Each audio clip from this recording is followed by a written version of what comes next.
Good morning, everybody. Jack O'Malley coming to you from the office of the 101st in Lansing, obviously. It's a Thursday morning. We had kind of a long day yesterday, and by the time I got back to the office, there were some things I had to make sure I got done, and so I thought, you know what? I'll just do this in the morning. So here we are. Some things to touch on, some good, some maybe not so good. Just some headlines, and then I'll talk to you about what's been going on here most recently.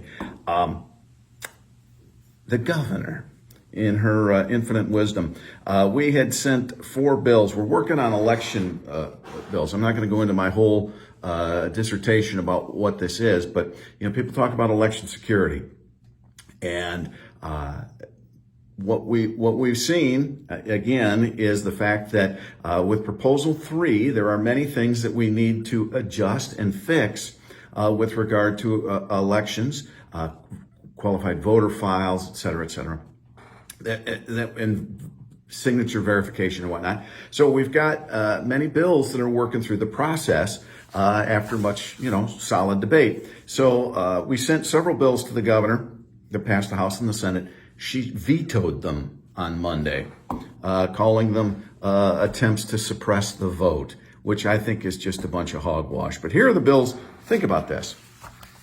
Are these voter suppression? It was House Bill 4492 would permit privately owned clubhouses or conference centers to be used as polling locations. Now, right now, it's got to be public buildings, et cetera, et cetera.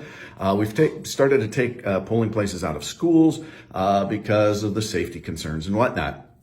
But we want to make this easier to vote, right? So this bill says you could use clubhouse, conference centers, and other type buildings. Think about that. Is that a senior center? Is that a retirement type facility, assisted care facility? Could that have been there? So it's a little easier for those folks to vote? Sure, it's possible. But the governor vetoed it. Townships and the state's clerks association were in favor of that bill, but we're suppressing the vote by actually bringing voting locations to people in places that would make it easier for them. So again, hogwash. I'd use other words, but I want to be polite.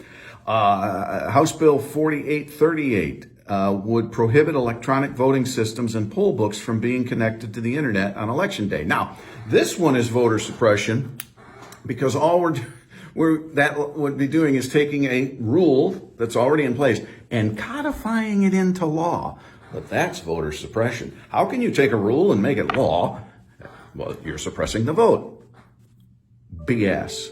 Then there was House Bill 4837, sponsored by Rep. Leitner, reduces access to the state's qualified voter fund and clerks in each county, city, and township level.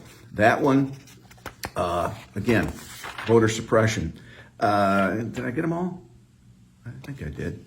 And then 4528, which would require elections challengers to complete a training program and obtain certification. That's voter suppression.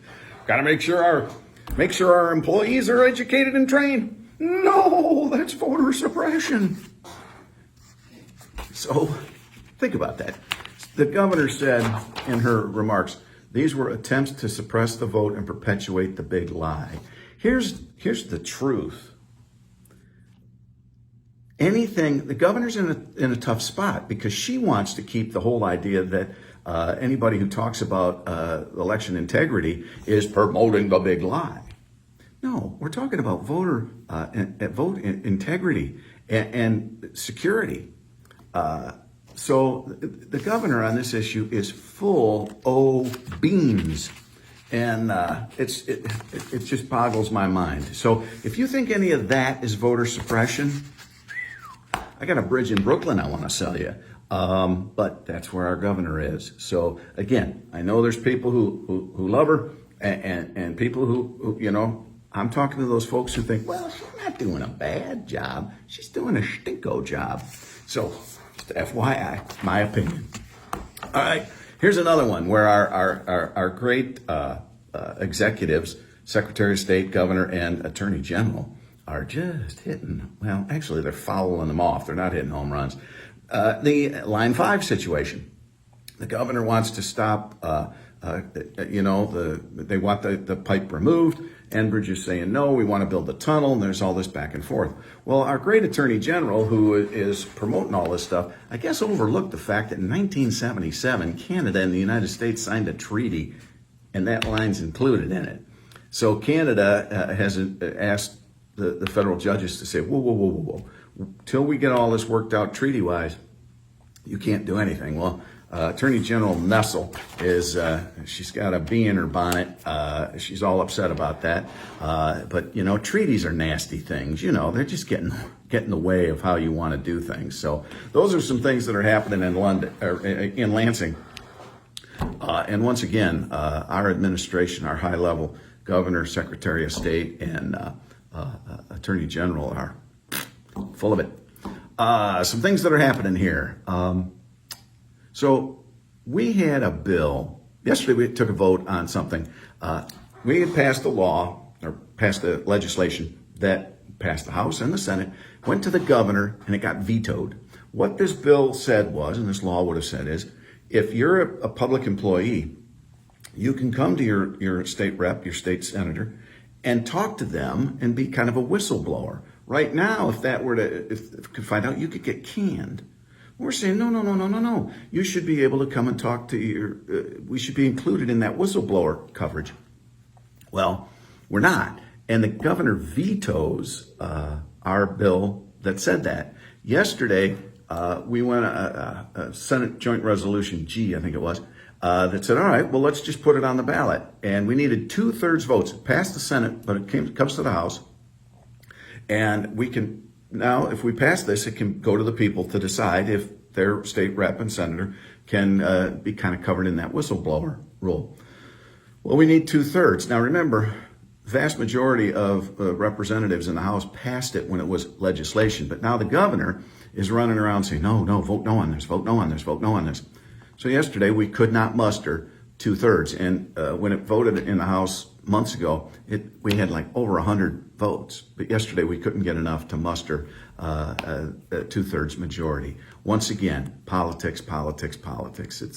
It was actually kind of humorous to watch. Once again, I needed my hip boots on because it was getting deep listening to the Democrats talk about this. The other did pass on a voice vote.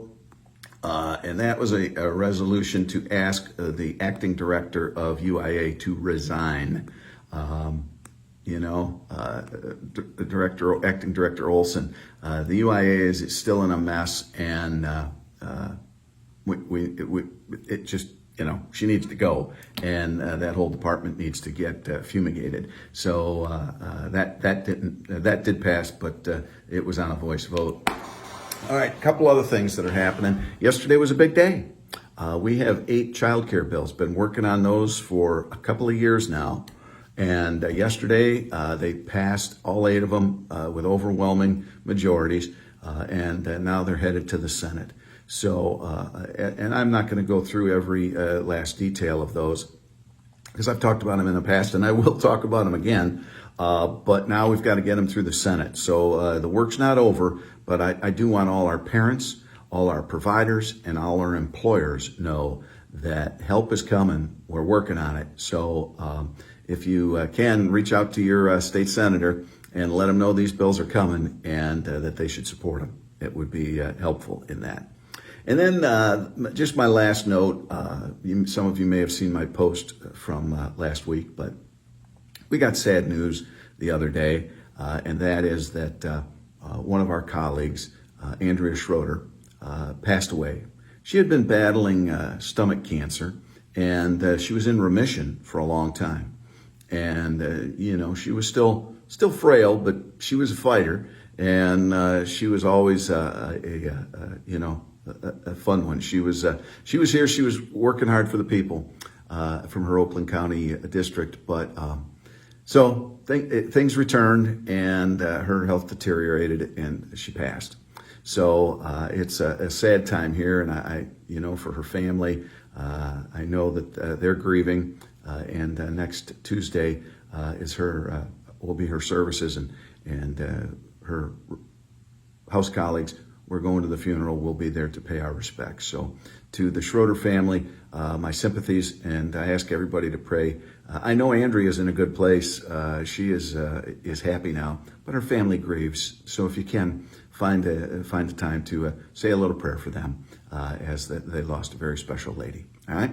So I'm out of here. Have a good week, and we'll check in next. All right? Thanks. Bye-bye.